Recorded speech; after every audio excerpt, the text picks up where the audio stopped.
Am I on? Okay, I'm on. Hey, everyone.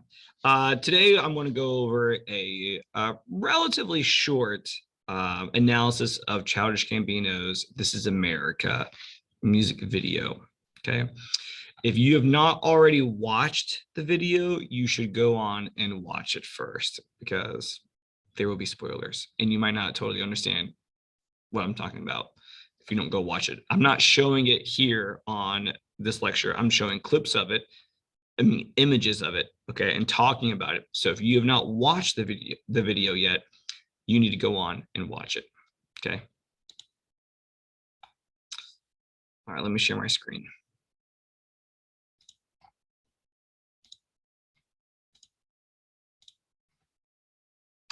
Now we are looking at this as if it's like a digital poem, okay? It's a digital poem. So we are going to analyze it the same way as we would a poem, as we've been talking about, looking at symbolism and theme. Hey, buddy, how are you? Good. How are you? Very good. So, colleague, walking through. All right. So we're understanding the theme in Childish Gambino's "This Is America" music video. Okay. So first, we want to identify some of the things that are symbols in it, things that he does that are symbolic. Okay. And so we have this scene where we have the black narrator shooting another black person in the head. So that seems pretty significant, especially with if race is a major part of this song and video as it is. Okay. And if we look at the way that he's standing, which is quite unusual, especially for an executioner, we can make the figurative connection to an old caricature of Black people, which was titled Jim Crow. And Jim Crow is the term used for these laws that were put in place in mostly Southern culture, but also, states, but also in some northern states that prohibited certain rights from Black people. The pose that Gambino takes mimics the racist cartoon of the character Jim Crow. That became the name of the racist segregation laws in America. So Jim Crow laws, this whole black water fountains and white water fountains, black bathrooms and white bathrooms, black schools and white schools, restaurants, all these were Jim Crow laws, named after the cartoon character Jim Crow, which was a caricature of Black people. It was used to make fun of them, okay? And it promoted racist ideas and stereotypes of Black people. So Gambino is imitating a similar stance, okay? And so this is important because once again, this video is about Black people, okay? And by Gambino, our narrator, imitating Jim Crow, okay, and he's talking about how this is America, he is essentially imitating systemic racism and the daily impacts it's had on people of color. He has taken on, the narrator has essentially is taking on the persona of Jim Crow, and he is guiding us through America and about how all of this, all of the racism and prejudices that Jim Crow represents, how these negative impacts have found themselves into America and society and our cities and all this. So he's essentially personifying the negative effects of this systemic racist after effects of Jim Crow laws and racism and these things. So Gambino, like I said before, is imitating systemic racism and the deadly impacts it has had on people of color.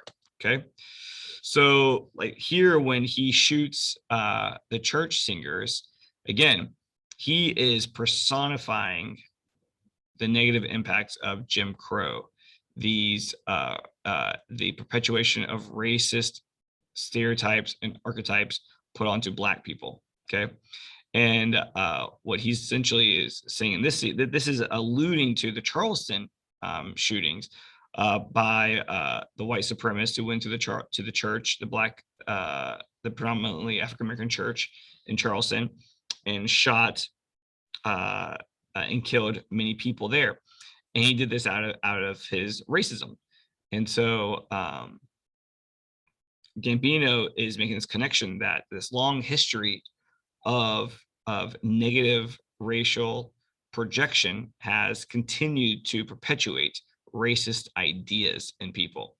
And so by him shooting this is not a Black person shooting these choir members, it's the personification of the Jim Crow racist idea. Here, when he is with the young kids and they're dancing in the street, in which they're dancing in front of which is essentially a riot. People in the scene are running back and forth. There's pandemonium. There's cops running after people, and then you still have these kids dancing, trying to have fun.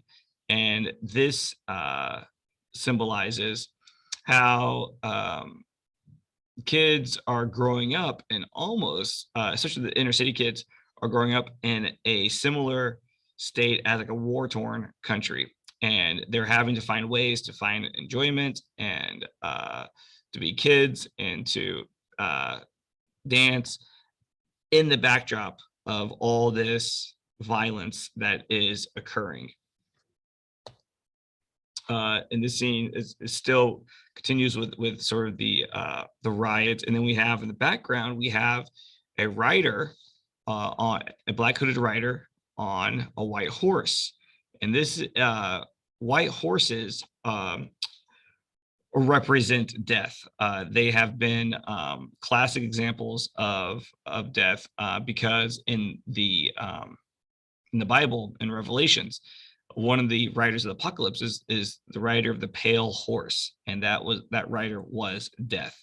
If you watched that movie 300 from like 20 years ago, there's a scene where this character is in a battle. He seems to look satisfied, and then out of nowhere, this rider on a white horse rides by and chops his head off. Okay, death. And so that like these kids are dancing still. They're dancing, trying to have fun, trying to get some sort of enjoyment out of life. And it's as if they're constantly being stalked by death because of the disproportionate amount of deaths that occur to Black people. Even though they are a smaller number of the population, they only represent about 13% of American population. Okay. Yet this idea that like they're more subject to facing death than other minority groups or majorities in America. Okay, and in this scene, which we're gonna get to the cars in a moment, but I'm gonna point you over here to how she represents sort of the failed or unachieved symbolism of the Statue of Liberty. Okay, her coat is supposed to reflect the same color as the Statue of Liberty, and the original Statue of Liberty had a major emphasis on the abolishment of slavery. These chains, which are at the feet of the Statue of Liberty, were originally designed to be in her hand, to be holding broken chains. Because the designer of the Statue of Liberty, he was the Frenchman, and he was an abolitionist. He did not believe in slavery, and this did not Statue of Liberty was a gift from France after the Civil War, but they couldn't get funding because there are still plenty of people in America after the Civil War who did not support the freeing of the slaves.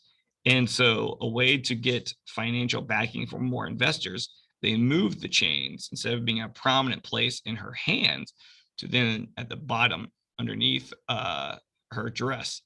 And so the abolitionist aspect of the Statue of Liberty has been almost hidden from it by placing it under her robes.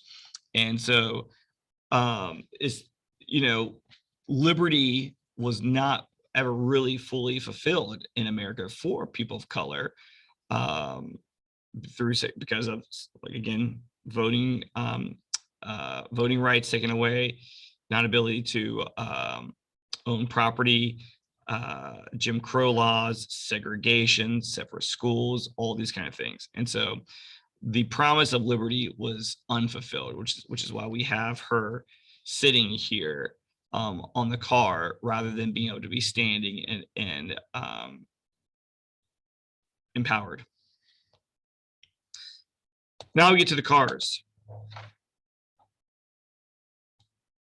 So using the dissection of the symbol, the characters and the effect on the characters determine a theme that the author is constructing.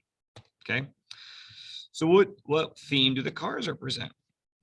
So viewers drew connections to the Black men routinely killed by police during traffic stops, including Philando Castile in Minnesota in 2016. Okay, so that's definitely these cars are as if like the doors were open, the people had just gotten out. Do a lot of those cars have their driver's side doors open and hazards on because they're symbolic of the cars of all the people pulled over and killed by the police? That's what someone tweeted, okay, in terms of what they represent. Others found economic symbolism within the sea of beat up cars. The mostly parked vacant cars, a reference to the stalled social, economic, and political mobility of Black people in America. If we go back and look, these are older cars. These are cars from the 80s, and 70s, and early 90s. And there is, you can look at economic progress throughout the decades, and you will see that for whatever reason, Black wealth stalled in the early 90s. It has not grown over the last 30 years. So that's sort of the point that Gambino is making about those. Okay. All right. So this music video has a lot of deep symbols that is trying to create in order to make a statement about people of color in America and what they go through, and how all of this that they're dealing with stems from the dark shadow cast over them by Jim Crow and the continued presence of either direct racism or just systemic racism in itself, which is systemic racism is just invisible racism. All right. Hope that you better understood this video. If you have any questions, email me and let me know. All right, bye-bye.